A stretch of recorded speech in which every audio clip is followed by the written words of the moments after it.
안녕하세요. 낙서인간입니다. 여러분은 어떤 일을 할 때 몰입하십니까? 운동이나 게임에 푹 빠져 있을 때, 또는 재미있고 감동적인 책이나 영화, 드라마를 볼 때, 또는 사랑하는 사람과 대화를 할 때, 우리는 시간이 멈춘 것 같기도 하고 그 시간이 한없이 계속되기를 바라는 몰입 경험을 합니다.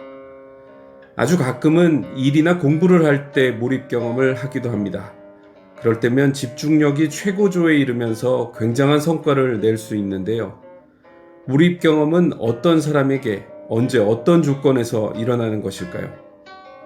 오늘 읽을 책은 칙센트 미하이 교수가 쓴 몰입의 즐거움, Finding Flow라는 책입니다. 시카고 대학에서 심리학과 교육학을 가르쳤던 칙센트 미하이 교수는 몰입이라는 개념을 체계화해서 국제적인 명성을 얻었는데요. 칙센트 미하이 교수가 말하는 몰입 경험이란 어떤 것인지, 우리는 언제 어떻게 몰입 경험을 하게 되고 이를 이용해서 우리 삶을 어떻게 행복하고 풍요롭게 만들 수 있는지 알아보겠습니다. 칙센트 미하이 교수가 쓴 몰입의 즐거움 중에서 몰입 경험의 정의, 그리고 일과 몰입, 여가 활동과 몰입의 관계를 다룬 대목을 읽어보겠습니다. 경험의 내용. 스키를 타고 산비탈을 질주할 때 우리는 몸의 움직임, 스키의 위치, 얼굴을 스치며 지나가는 공기, 눈 덮인 나무의 주위를 집중한다. 갈등이나 모순을 의식할 짬이 없다. 조금이라도 마음을 놓았다간 눈 속에 고꾸라진다. 그러니 누가 딴 생각을 하겠는가? 활강이 너무도 완벽하여 우리는 그것이 한없이 계속되기를 바라고 순간의 경험에 완전히 몰입한다. 당신에게 스키가 별 볼 일 없는 것이라면 그 장면에 당신이 좋아하는 활동을 넣어보라. 그것은 성가대에서 부르는 합창일 수도 있고, 컴퓨터 프로그램을 짜는 일일 수도 있고, 춤이나 카드놀이, 독서일 수도 있다. 혹은 세상의 많은 사람들처럼 당신도 일을 좋아한다면 까다로운 외과 수술이나 피가 마르는 상담에 몰입하는 순간일 수도 있다. 또는 좋아하는 친구와 이야기를 나누거나 엄마가 아기와 놀 때처럼 사람과 사람이 어울리는 순간에 완전히 빠져드는 경험을 할 수도 있다. 이러한 순간의 공통점은 의식이 경험으로 꽉 차 있다는 것이다. 이때 각각의 경험은 서로 조화를 이룬다. 일상생활에서는 좀처럼 그런 경험을 맛보기가 어렵지만 그 순간에는 느끼는 것, 바라는 것, 생각하는 것이 하나로 어우러진다. 예외적으로 나타나는 이 순간을 나는 몰입 경험이라고 부르고 싶다. 몰입은 삶이 고조되는 순간에 물 흐르듯 행동이 자연스럽게 이루어지는 느낌을 표현하는 말이다. 그것은 운동선수가 말하는 모라일체의 상태, 신비주의자가 말하는 무아경, 화가와 음악가가 말하는 미적 황홀경의 다름 아니다. 운동선수, 신비주의자, 예술가는 각각 다른 활동을 하면서 몰입 상태에 도달하지만 그들이 그 순간의 경험을 묘사하는 방식은 놀라우리만큼 비슷하다. 우리는 적절한 대응을 요구하는 일련의 명확한 목표가 앞에 있을 때 몰입할 가능성이 높다. 체스, 테니스, 포커 같은 게임을 할 때 몰입하기 쉬운 이유는 목표와 규칙이 명확히 설정되어 있어 무엇을 어떻게 해야 하는지 고민하지 않고 참여할 수 있기 때문이다. 게임이 진행되는 동안 선수는 모든 것이 흑백으로 선명하게 표현된 소우주 안에 있다. 종교의식에 참여하거나 음악을 연주하거나 뜨개질을 하거나 컴퓨터 프로그램을 짜거나 산을 오르거나 수술을 할 때도 명확한 목표가 주어진다. 몰입을 유발하는 활동을 몰입활동이라고 부르기로 하자. 일상생활과는 달리 몰입활동은 명확하고 모순되지 않은 목표에 초점을 맞출 수 있게 해준다. 몰입활동의 또 하나의 특징은 되먹임, 곧 피드백의 효과가 빨리 나타난다는 것이다. 몰입활동은 작업이 얼마나 순조롭게 이루어지는지를 말해준다. 우리는 체스를 두면서 말 하나를 움직일 때마다 형세가 유리해졌는지 불리해졌는지를 안다. 등반가는 걸음을 한 보 내디딜 때마다 그만큼 높이 올라섰다는 것을 안다. 성악가는 노래의 한 소절이 끝날 때마다 자기가 부른 노래가 악보와 맞았는지 틀렸는지를 알 수 있다. 뜨개질하는 사람은 한 땀 한 땀이 자기가 의도하는 무늬와 맞아떨어지는지를 곧바로 알 수 있다. 외과의는 칼이 동맥을 잘 피했는지 아니면 갑자기 출혈이 시작되었는지를 한눈에 알 수 있다. 직장에서나 집에서나 우리는 단서가 주어지지 않으면 지금 하는 일이 잘 되는지 못 되는지 한참을 모르고 지낼 때가 많지만 몰입 상태에서는 대체로 그걸 알 수 있다. 몰입은 쉽지는 않지만 그렇다고 아주 버겁지도 않은 과제를 극복하는데 한 사람이 자신의 실력을 온통 쏟아부을 때 나타나는 현상이다. 행동력과 기회 사이에 조화가 이루어질 때 우리는 바람직한 경험을 하게 된다. 과제가 너무 어려우면 사람은 불안과 두려움에 젖다가 제풀에 포기하고 만다. 과제와 실력의 수준이 둘 다 낮으면 아무리 경험을 해도 미적지근할 뿐이다. 그러나 힘겨운 과제가 수준 높은 실력과 결합하면 일상생활에서는 맛보기 어려운 심도 있는 참여와 몰입이 이루어진다. 등반가라면 산에 오르기 위해 젖먹던 힘까지 짜내야 할 때, 성악가라면 높고 낮은 성부를 자유자재로 넘나들어야 하는 까다로운 노래를 불러야 할 때, 뜨개질하는 사람이라면 자수의 무늬가 이제까지 시도했던 그 어떤 무늬보다 복잡할 때, 외과의라면 순발력 있는 대응을 요구하는 수술이나 새로운 기법을 도입한 수술을 할 때 바로 그런 경험을 한다. 보통 사람은 하루가 불안과 권태로 가득하지만 몰입 경험은 이 단조로운 일상에서 벗어나는 강렬한 삶을 선사한다.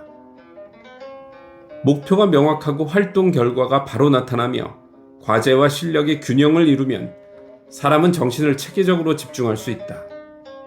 몰입은 정신력을 모조리 요구하므로 몰입 상태에 빠진 사람은 완전히 몰두한다. 잡념이나 불필요한 감정이 끼어들 여지는 티끌만큼도 없다. 자의식은 사라지지만 자신감은 평소보다 커진다. 시간 감각에도 변화가 온다. 1시간이 1분처럼 금방 흘러간다. 자신의 몸과 마음을 여한 없이 쓸 때 사람은 어떤 일을 하고 있건 일 자체에서 가치를 발견한다. 삶은 스스로를 정당화하게 된다. 체력과 정신력이 조화롭게 집중될 때 삶은 마침내 제 스스로 힘을 얻는다. 삶을 훌륭하게 가꾸어주는 것은 행복감이 아니라 깊이 빠져드는 몰입이다. 몰입해 있을 때 우리는 행복하지 않다. 행복을 느끼려면 내면의 상태에 관심을 기울여야 하고 그러다 보면 정작 눈앞의 일을 소홀히 다루기 때문이다. 암벽을 타는 산악인이 고난도의 동작을 하면서 짬을 내어 행복감에 젖는다면 추락할지도 모른다. 까다로운 수술을 하는 외과의나 고난도의 작품을 연주하는 음악가는 행복을 느낄 만한 마음의 여유가 없다. 일이 마무리된 다음에야 비로소 지난 일을 돌아볼 만한 여유를 가지면서 자신이 한 체험이 얼마나 값지고 소중했는가를 다시 한번 실감하는 것이다. 달리 표현하자면 되돌아보면서 행복을 느낀다. 물론 몰입하지 않고도 행복을 맛볼 수는 있다. 고단한 몸을 눕혔을 때의 편안함과 따사로운 햇살은 행복을 불러일으킨다. 모두 소중한 감정임에는 틀림없지만 이런 유형의 행복감은 형편이 안 좋아지면 눈 녹듯 사라지기에 외부 상황에 대한 의존도가 높다고 볼 수 있다. 그러나 몰입에 뒤이어오는 행복감은 스스로의 힘으로 만든 것이어서 우리의 의식을 그만큼 고양시키고 성숙시킨다. 어떤 사람이 각성 상태에 있다고 가정하자. 각성은 별로 나쁜 상태는 아니다. 각성 상태에 놓인 사람은 정신을 상당히 집중하고 능동적이며 대상에 밀착되어 있다. 문제는 그 정도가 높지 않아 몰입해서 맛볼 수 있는 즐거움을 기대하기 어렵다는 것이다. 어떻게 하면 좀 더 신바람 나는 몰입의 상태로 넘어갈 수 있을까? 답은 자명하다. 실력 연마에 좀 더 힘을 쏟아야 한다. 이번에는 자신감이라는 범주로 넘어가 보자. 이것 역시 행복감, 만족감을 웬만큼 가질 수 있는 바람직한 경험의 상태다. 그러나 이 단계에서는 아직도 집중도, 밀착도가 떨어지며 자신이 중요한 일을 하고 있다는 의식 또한 강하지 않다. 그럼 여기서 어떻게 해야 몰입으로 넘어갈 수 있을까? 이 경우에는 과제의 수준을 높여야 한다. 이렇듯 각성과 자신감은 배움을 얻을 수 있는 중요한 상태다. 그 밖의 상태에서 몰입으로 넘어가기는 이보다 어렵다. 예를 들어 어떤 사람이 불안이나 걱정에 휩싸여 있을 때는 몰입 상태가 너무나 요원해 보이기 마련이다. 그래서 지금의 상황을 극복하기보다는 지금보다 덜 부담스러운 상황으로 물러나려는 성향이 강하게 나타난다. 그러므로 몰입 경험은 배움으로 이끄는 힘이다. 새로운 수준의 과제와 실력으로 올라가게 만드는 힘이다. 이상적으로 보면 사람은 자기가 하는 일을 즐기면서도 꾸준한 성장의 길을 걸어야 마땅하다. 하지만 현실은 그렇지 못하다.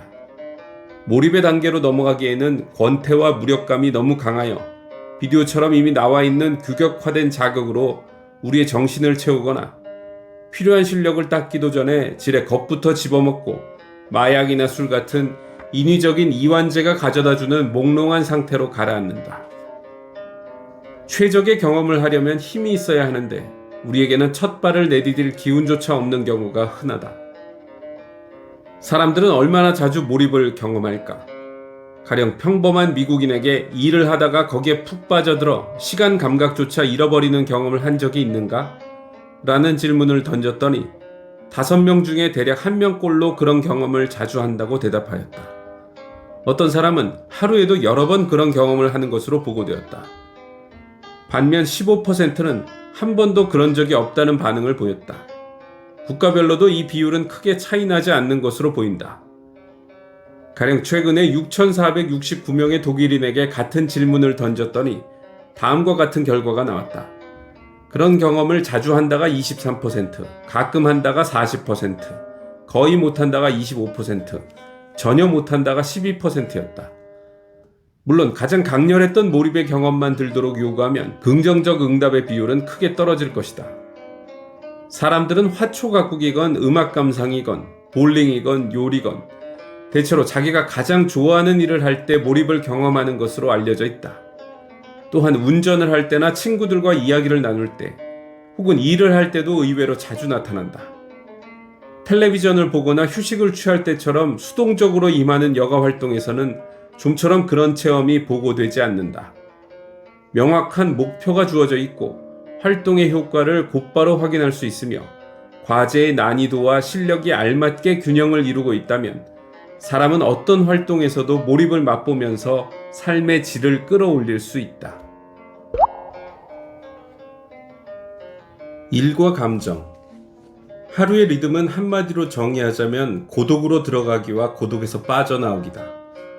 사람이 혼자 있으면 우울하다가도 여럿이 모인 곳에 가면 다시 생기가 감돈다는 건 수많은 연구에서 확인된 결과다. 고립되어 지내는 사람이 행복을 느끼는 경우는 드물다. 의욕이 떨어지고 집중력도 저하되며 무기력해진다. 수동성, 외로움, 고립감, 열등감처럼 좋지 않은 감정의 상태가 꼬리를 물고 이어진다. 많이 배우지 못한 사람, 가난한 사람, 결혼을 하지 않았거나 이혼한 사람 같이 기댈 만한 언덕이 별로 없는 사람일수록 혼자 있으면 약해진다. 남들과 같이 있으면 크게 드러나지 않는 병리 증세도 혼자 있으면 붉어진다. 심각한 우울증이나 식욕 장애가 있다는 진단을 받은 사람이 만일 남들과 같이 지내고 집중력을 요구하는 일을 한다면 건강인의 심리 상태와 구별하기 어렵다. 하지만 아무 할 일이 없을 때 그 사람의 마음은 우울한 상념에 점령당하기 시작하고 의식 또한 혼돈스러워진다. 정도는 덜하지만 이것은 누구에게나 관찰되는 현상이다. 그 원인은 무엇일까? 아무리 낯선 사람이라도 남과 어울릴 때 우리의 주의력은 외부의 요구에 의해 구조화된다. 타인이 눈앞에 있다는 사실 자체가 목표를 제공하고 행동의 결과를 곧바로 알려주는 효과를 낳는다. 남에게 시간을 물어보는 아주 간단한 교섭도 어느 정도의 사교술이 동원되어야 하는 결코 만만치 않은 행위다. 거리에서 처음 보는 사람에게 좋은 인상을 남기느냐 못 남기느냐는 목소리, 웃음, 몸짓에 크게 좌우된다. 친밀한 사이일수록 우리가 느끼는 어려움은 더욱 커질 수 있고 더 많은 정성이 필요할 수 있다. 이렇게 타인과의 교제에는 집중이 필요하다. 반면에 아무것도 하는 일 없이 혼자 있을 때는 정신력을 집중할 필요가 없어서 마음이 서서히 무너지고 무언가 걱정거리를 찾게 된다. 보통 친구들과 같이 있을 때 가장 긍정적인 경험을 한다. 이럴 때 사람들은 자신이 행복하고 빠릿빠릿하고 부침성 있고 명랑하며 의욕적이라는 느낌이 든다고 이구동성으로 말한다. 10대에서 특히 그런 경향이 두드러지게 나타나는데 70대나 80대의 은퇴한 노인이라고 해서 예외는 아니다. 우정의 중요성은 100번 강조해도 지나치지 않다. 자기의 고민에 귀 기울여주고 용기를 불어넣어주는 사람이 단 한 사람만 있어도 삶의 질은 이만저만 달라지지 않는다. 어떤 여론조사에 따르면 중요한 문제를 상의할 수 있는 친구가 5명 이상 된다고 말하는 사람이 아주 행복하다고 말할 확률은 60%를 넘는다고 한다. 가족과 함께 지내는 경우 경험의 질은 중간 정도다. 친구들과 있을 때처럼 즐겁지는 않지만 혼자 있을 때처럼 죽을 맛도 아니다. 결과적으론 중간값이 나왔지만 여기에도 적지 않은 편차가 있다. 집에 처박혀 있는 것이 고역처럼 느껴지는 순간이 있는가 하면 내가 언제 그랬느냐 싶게 가정이 천국처럼 여겨질 때도 있다. 성인은 일을 할 때 다른 때보다 더 집중을 하고 머리를 쓰지만 집에 있을 때처럼 의욕을 느끼거나 행복감을 맛보지는 못한다. 아이들도 비슷하다. 학교에 있을 때와 집에 있을 때의 마음가짐이 어른처럼 다르게 나온다. 한 가족인데도 각자가 느끼는 감정은 조금씩 다르다. 예를 들어 아버지는 자식과 같이 있으면 되게 즐거워한다. 아이들도 초등학교 5학년까지는 대체로 그렇다. 그런데 학년이 올라가면 아버지와 함께 있는 것을 부담스러워하는 아이들이 많아진다. 적어도 중학교 2학년까지는 그렇다. 여럿이 함께 있는 것이 경험의 질에 강한 영향을 미친다는 사실은 대인관계에 정력을 쏟는 것이 삶의 질을 끌어올리는 지혜로운 방법이라는 점을 시사한다. 동네 술집에서 하나마나한 이야기를 주고받으며 시간을 때우는 것도 우울증에서 벗어나는 데는 확실히 효과가 있지만 정말로 성숙해지려면 대화를 통해 자극을 얻을 수 있는 참신한 사고를 가진 상대를 만나야 한다. 그러나 뭐니뭐니 해도 가장 기묘한 것은 결국 고독을 견디는 능력, 아니 고독을 즐기는 능력일지도 모른다. 하루의 삶은 집, 자동차, 직장, 길거리, 식당 같은 다양한 공간에서 펼쳐진다. 어떤 활동을 하느냐, 누구와 함께 있느냐 못지않게 어디에 있느냐 하는 것도 우리가 갖는 경험의 질에 영향을 미친다. 10대 청소년은 어른의 간섭이 미치지 않는 공원 같은 장소에 있을 때 가장 편안해한다. 반면 학교나 교회처럼 남들의 기대에 맞추어 행동해야 하는 곳에서는 답답해한다. 어른들도 친구와 스스럼 없이 어울리면서 마음 놓고 지낼 수 있는 공간을 좋아하는 편이다. 여자들은 특히 더 그렇다. 오랜만에 가사에서 벗어났다는 해방감을 느낄 수 있다. 남자들은 사람을 만나도 직무와 관련된 일이 많아서인지 여자만큼 홀가분함을 못 느끼는 듯하다. 자동차를 몰면 자유로움을 느끼고 자신감이 생긴다고 말하는 사람이 많다. 그들은 자동차를 사색의 기계라고 말하는데 그것은 운전을 하는 동안 자기의 문제에만 몰두할 수 있고 아늑한 고치처럼 그 안에서 감정의 갈등을 치유할 수 있기 때문이라고 한다. 시카고의 한 제철소 직원은 감당하기 어려운 문제가 생기면 퇴근길에 차를 몰고 곧바로 미시시피 강으로 달려가 강둑의 야영장에서 두어 시간 머물면서 흐르는 강물을 말없이 지켜본다. 그리고는 차를 몰고 돌아오는데 도착할 무렵이면 미시간호의 동력 햇살이 비치고 그는 마음의 평화를 얻는다. 자동차가 화합의 장소로 쓰이는 가정도 적지 않다. 집에서는 부모와 아이들이 이방저방 뿔뿔이 흩어져서 각자 다른 일을 하지만 일단 자동차에 오르면 함께 대화하고 노래 부르고 즐거운 놀이도 할 수 있기 때문이다. 같은 방이라도 조금씩 다른 뉘앙스를 풍긴다. 그 안에서 이루어지는 활동의 성격이 다르기 때문이다. 여자가 집에서 가장 편안함을 느끼는 공간은 욕실과 주방이다. 욕실은 집안 식구들에게 시달리지 않는 자유로운 공간이며 주방은 가장 자신있고 또 그런대로 즐거움도 주는 요리의 공간이기 때문이다. 사실은 남자가 여자보다 요리하기를 훨씬 더 좋아하는 듯한데 이것은 아마도 남자가 요리를 하는 시간이 여자의 10분의 1도 안 되고 또 기분 내킬 때만 요리를 해도 무방하기 때문이 아닐까. 살아가는 환경이 한 사람의 마음에 어떤 영향을 미치는가를 글로 쓴 사람은 많지만 그런 주제가 체계적으로 정리되어 나온 경우는 의외로 드물다. 오래전부터 예술가, 학자, 신비주의자는 평정과 영감을 낳을 수 있는 공간을 세심하게 골랐다. 불교 승려들은 겐지즈강 상류를 터전으로 삼았고 중국의 학자들은 그림 같은 섬에 지은 정자에서 글을 썼으며 기독교의 수도원은 전망 좋은 언덕 위에 자리 잡고 있다. 지금도 웬만한 기업의 연구소는 물오리가 노니는 호수를 끼고 있거나 수평선이 바라보이는 탁 트인 언덕 위에 서 있다. 뛰어난 창조적 재능을 보여준 사상가와 예술가의 말을 믿어보자면 마음에 드는 경관이야말로 영감과 창조력의 셈이다. 코모 호수를 낭만적으로 묘사한 프란츠 리스트의 글을 떠올리지 않을 수 없다.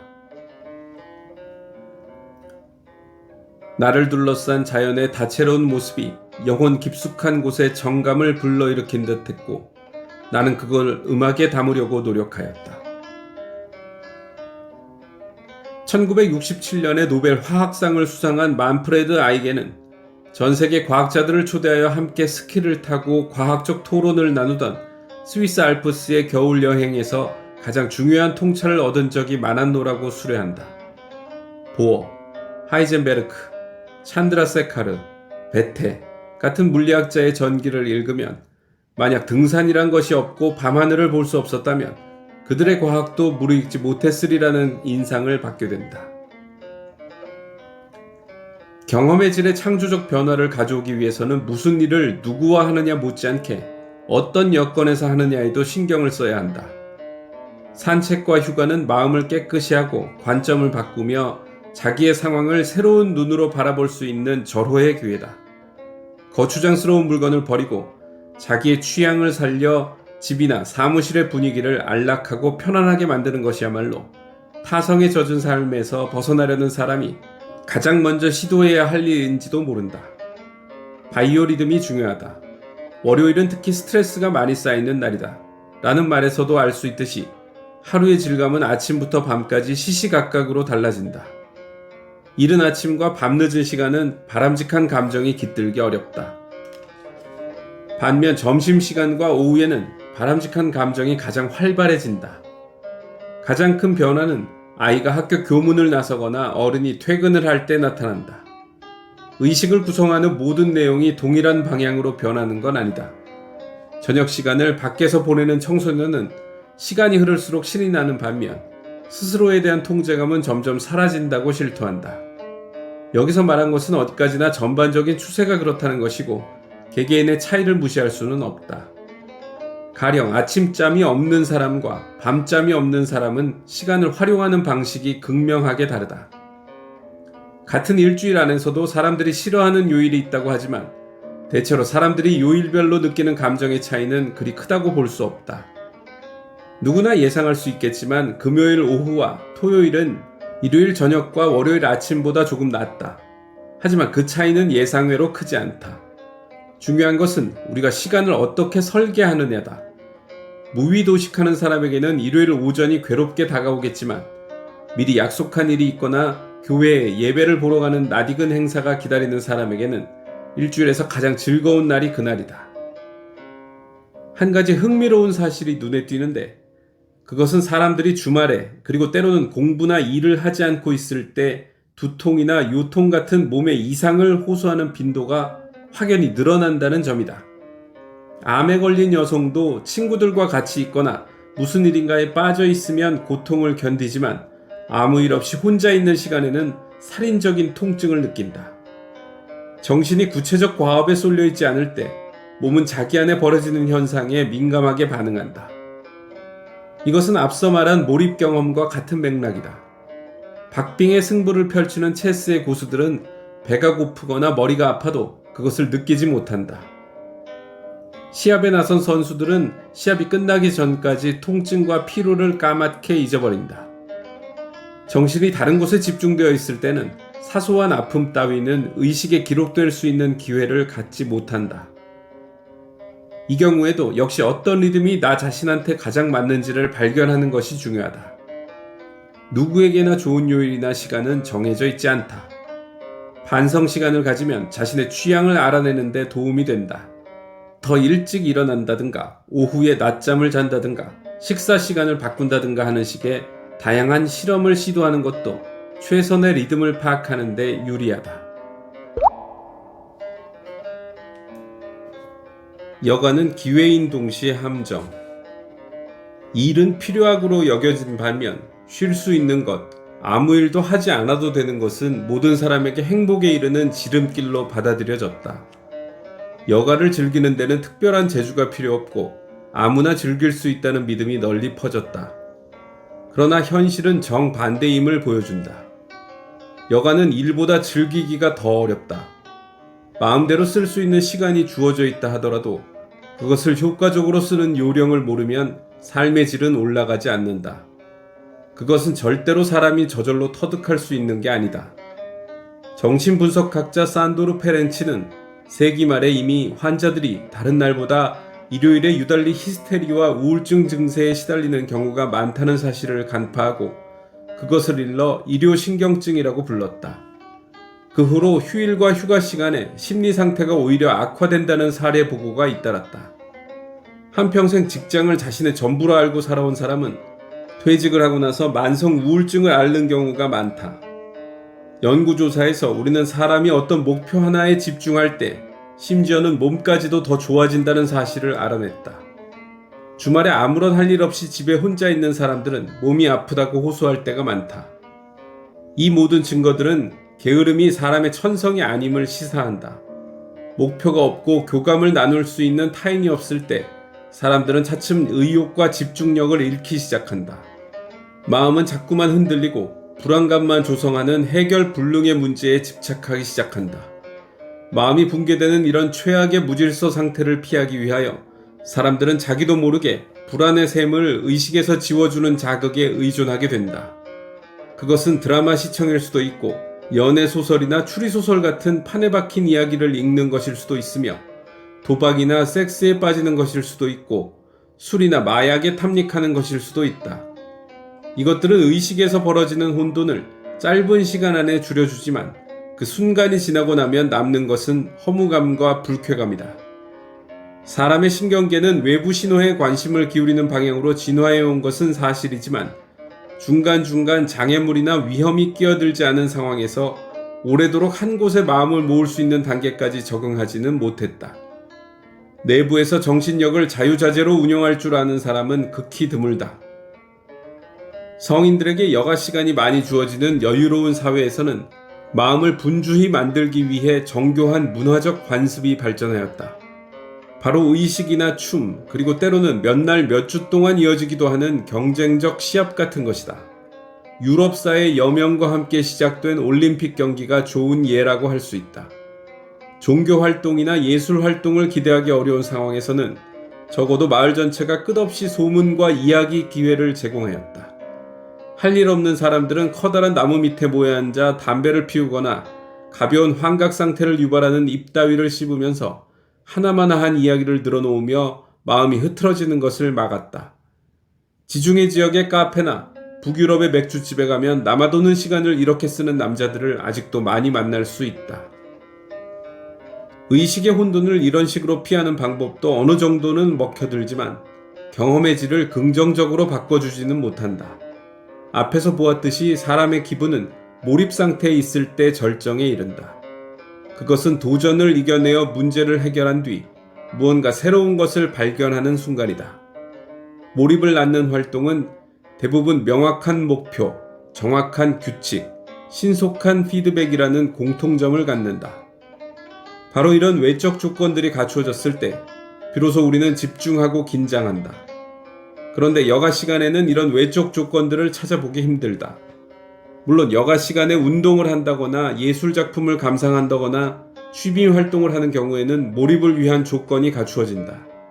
하지만 특별히 하는 일 없이 시간만 주어졌을 때는 몰입과는 정반대의 현상인 심리적 혼돈과 무기력 상태로 들어간다. 여가 활동이라고 해서 다 같지는 않다. 능동적 여가와 수동적 여가는 하늘과 땅만큼이나 다르며 심리적 효과도 당연히 판이하게 나타난다. 미국의 10대는 TV를 보는 동안에는 13%가, 취미 활동을 하는 동안에는 34%가, 운동이나 게임을 하는 동안에는 44%가 몰입을 경험하고 있다. 이것은 TV 시청보다 취미 활동이 2배 반 가까이, 적극적으로 임하는 운동이나 게임이 3배나 더 강한 즐거움을 선사한다는 걸 의미한다. 그런데도 이들 10대는 취미 활동이나 운동보다는 TV를 보는데 무려 4배나 더 많은 시간을 쏟아붓고 있다. 어른들도 이 비율에서 크게 벗어나지 않는다. 절반에도 못 미치는 즐거움을 얻기 위해 우리는 왜 4배나 많은 시간을 들이고 있는 것일까? 조사에 응한 사람들에게 이런 질문을 던졌더니 대체로 반응이 일관되게 나왔다. 자전거를 타거나 농구를 하거나 피아노를 치는 것이 할 일 없이 상가를 쏘다니거나 TV를 보는 것보다 즐겁다는 걸 청소년들도 인정한다. 하지만 가령 농구를 하려면 시간이 만만찮게 들어간다. 옷을 갈아입어야 하고 친구들과 약속을 잡아야 한다. 피아노 앞에 앉아서도 적어도 반 시간가량은 연습을 하면서 손을 풀어야 슬슬 재미를 맛볼 수 있다. 달리 말하면 몰입할 수 있는 활동은 하나같이 처음에 어느 정도 집중력을 쏟아 부어야 그 다음부터 재미를 느낄 수 있는 것이다. 복잡한 활동을 즐기려면 그런 시동 에너지를 어느 정도 확보하고 있어야 한다. 너무 피곤하거나 너무 불안하거나 혹은 처음에 그런 장벽을 극복할 수 있는 인내심이 부족한 사람은 재미는 덜 하더라도 더 편하게 택할 수 있는 대상으로 만족할 것이다. 바로 이 틈새를 비집고 수동적 여가 활동이 들어온다. 친구들과 시시덕거리거나 부담 없는 내용의 책을 읽거나 TV를 켜는 동작은 처음부터 특별한 노력을 요구하지 않는다. 실력이나 집중력이 필요하지도 않다. 따라서 비단 청소년뿐 아니라 어른들도 아무 생각 없이 수동적 여가에 먼저 손을 내밀기 쉽다. 게임과 운동, 취미, 어울림 같은 능동적이고 사회적인 활동은 음악 감상, 사색, TV 시청 같은 고독하고 덜 체계적인 활동보다 몰입할 수 있는 기회가 많다. 그런데 몰입이 낳는 활동은 그만큼 까다롭고 어려워서 사람을 불안하게 만들 때가 자주 있다. 이와는 달리 수동적 여가 활동은 불안을 거의 낳지 않는다. 그것은 대체로 사람을 이완시키고 무감각하게 만드는 활동이다. 여가 시간을 수동적 활동으로 채우면 아주 즐겁지는 않아도 어쨌든 골치 아픈 상황은 피해갈 수 있다. 사람들은 수동적 여가 활동에 바로 이런 점에 끌리는 듯하다. 쉬는 게 나쁘다는 소린 아니다. 누구에게나 긴장을 풀고 시시껄렁한 소설을 읽고 소파에 기대 앉아서 허공을 쳐다보거나 TV를 보는 시간은 필요하다. 인생의 다른 영역들과 마찬가지로 여기서 중요한 것은 과연 적정선에 머물 수 있느냐다. 수동적 여가가 문제로 부각되는 것은 그것이 자유시간을 보내는 유일한 방편으로 쓰이는 순간부터다. 그런 습성이 뿌리내리면 생활 전반이 허물어지기 시작한다. 심심파적으로 도박에 손을 댄 사람은 직장과 가정, 결국은 본인의 인생 전부를 파탄으로 이끄는 습벽에서 헤어나오기 어려울 것이다. TV를 남달리 많이 보는 사람은 좋은 직장에도 못 다니고 인간관계도 원만치 못한 경향을 보인다. 이 문제를 독일에서 본격적으로 조사한 적이 있다. 이 연구에서 책을 많이 읽는 사람은 몰입 경험을 많이 하는 것으로 나타났고 TV를 많이 보는 사람은 몰입 경험을 적게 하는 것으로 나타났다. 몰입 경험을 가장 많이 하는 사람은 책을 많이 읽고 TV를 적게 보는 사람이며 몰입 경험을 가장 적게 하는 사람은 책은 거의 안 읽고 TV로 소일하는 사람이었다. 이런 상관관계가 있다고 해서 여가를 수동적으로 보내는 습성이 나쁜 직장, 나쁜 인간관계의 원인이 된다고 말할 수는 없다. 인과관계의 고리는 다른 뿌리에서 시작되었을 가능성이 높다. 다만 직장에 불만을 가진 외로운 사람은 자유로운 시간을 수동적 여가로 탕진하기 쉽다. 혹은 살아가면서 이렇다 할 몰입의 대상을 찾지 못하는 사람일수록 부담스럽지 않은 수동적 여가에 의지하는지도 모른다. 인격 발달의 과정에서 나타나는 인과관계는 대체로 순환성을 갖는다. 처음에는 결과였던 것이 나중에는 원인으로 작용한다. 부모에게 학대받고 자란 아이는 억눌린 공격성의 바탕을 둔 방어의식을 발전시킨다. 그 아이가 어른이 되면 처음에 정신적 상처 때문이 아니라 이 빗나간 방어의식이 발동하여 또다시 자기 자식을 학대하는 길로 빠져들기 쉽다. 그러므로 수동적으로 여가를 보내는 습성은 이전에 누적된 문제들의 결과이기도 하지만 나중에는 문제의 원인으로 작용하여 삶의 질을 고양시킬 수 있는 새로운 가능성을 봉쇄하기에 이른다. 직장 생활에서 답답함을 느껴 생산활동의 책임을 던져버리고 여가 활동에서 몰입을 맛보는 삶을 추구하는 사람도 있다. 그렇다고 반드시 큰 돈이 들어가는 것도 아니다. 유능한 엔지니어가 자리를 박차고 나와 겨울에 음식점에서 그릇을 닦아서 모은 돈으로 여름에는 암벽 타기에 전념하는 경우가 있다. 파도 타기에 좋은 해변에 가보면 입에 겨우 풀칠만 할 정도로 벌면서 열심히 파도만 타는 사람들을 볼 수 있다. 호주의 짐 맥베스라는 사회학자는 1년 내내 남태평양의 이 섬 저 섬을 떠돌면서 살아가는 항해자 수십 명을 면담하였다. 가진 재산이라고는 있는 돈 없는 돈 끌어다 모아 사들인 배 한 척밖에 없는 사람들이 대부분이었다. 그들은 배를 고치고 식량 살 돈이 떨어지면 아무 항구에나 정박하여 어느 정도 돈이 모일 때까지 닥치는 대로 일을 한다. 그리고는 다시 바다로 나간다. 나는 책임을 던져버리고 단조로운 생활을 박차고 나와 모험을 즐길 수 있게 되었다. 흐리멍덩한 삶은 견디기 힘들었다고 한 항해자는 토로한다. 내 인생에서 두고두고 기억할 만한 정말로 해볼 만한 일을 찾았다고 말하는 항해자도 있다. 그런가 하면 이런 진단을 내리는 항해자도 있다.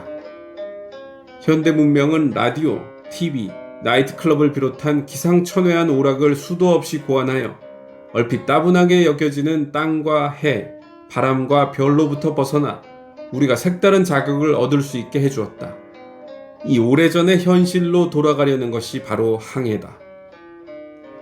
직장을 아주 그만두지는 않고 지금까지와는 달리 일보다 여가에 더 비중을 두면서 살아가는 길을 택하는 사람도 있다. 암벽 타기에 빠진 어떤 이는 암벽을 타면서 인생을 배운다고 진지한 얼굴로 말한다. 싸움, 자신을 상대로 벌이는 이 싸움에서 이기는 사람에게는 속세의 싸움이 힘겨워 보이지 않는다. 직장 생활을 하다가 산으로 들어가 목수가 된 사람은 자기의 심경을 이렇게 토로한다. 회사에 다녔으면 돈을 많이 벌었겠지만 어느 날 내가 싫은 일을 하고 있다는 사실을 깨달았다. 그때까지 나는 삶을 값지게 하는 경험을 해보지 못했다. 중요한 것과 중요하지 않은 것이 뒤바뀌어 내 시간을 온통 회사에 쏟아붓고 있음을 깨달았다. 우물쭈물할 때가 아니었다. 나는 목공일이 좋다. 조용하고 경치 좋은 곳에서 살면서 밤마다 산을 탄다. 내가 지금 마련해주지 못하는 물질적 풍요보다 느긋해지고 여유를 가지게 된 것이 가족에게는 더 소중할 거라고 생각한다. 직장인에서 목수로 변신한 사람은 창조적 적응의 본보기로 꼽을 만하다. 그런 사람은 최대한 몰입 경험을 할 수 있는 생산 활동이 나타날 때까지 포기하지 않고 찾는다. 이들은 알코올 중독에 빠진다거나 온 시간을 여가에만 쏟아붓는 삶을 도피로 받아들인다. 그러나 대부분의 사람은 지긋지긋한 업무와 판에 박힌 오락 사이를 다람쥐처럼 오가는 생활에 적응하며 산다. 미국에서도 아미시, 메노나이트 같은 전통 마을에 사는 주민들은 일을 하면서 몰입감을 자주 경험한다. 농부의 하루 일과라는 것이 언제 일이 끝나고 언제 여가가 시작되는지를 구분하기 어렵기 때문이다. 뜨개질, 목공, 노래, 책 읽기 같은 여가 활동이 물질적, 사회적, 정신적 의미에서 모두 유용하고 생산적인 역할을 한다. 물론 거기에는 희생이 뒤따르는데 이제는 화석처럼 별스러워 보이기만 하는 기술적, 정신적 단계의 한 지점에 묶여 지내야 한다는 것이다. 일과 놀이가 하나로 어우러진 건강한 삶을 누리는 방법은 과연 이 길밖에 없을까? 끊임없이 변화하는 사회에 몸을 담그고서도 이러한 특성을 결합하여 삶의 방식을 새롭게 창조할 수는 없는 것일까? 여가 시간을 최대한으로 활용하려면 일을 할 때처럼 창조력을 발휘하고 정력을 쏟아야 한다. 사람을 성숙시키는 능동적 여가는 저절로 굴러오는 게 아니다. 옛날 사람들은 자신의 실력을 실험하고 발전시키는 데서 여가의 의미를 찾았다.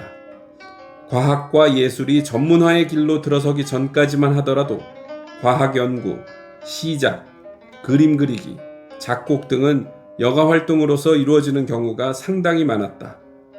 그레고 맨델은 그 유명한 유전교배 작업을 취미 삼아서 했고, 벤저민 플랭클린은 직업의식이 아니라 단순한 호기심에서 렌즈를 깎고 피뢰침 실험을 했다. 에밀리 디킨스는 자신의 삶의 질서를 만들기 위해 유려한 시를 썼다.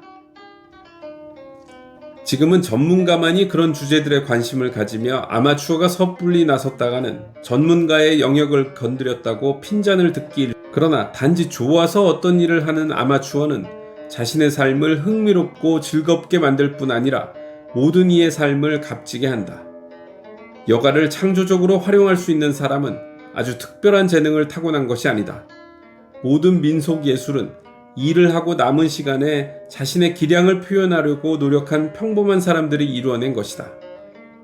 우리의 선조가 자유로운 시간에 아름다움과 지식을 추구하는 대신 수동적 여가 활동으로 일관했다면 지금의 세상은 얼마나 따분할까.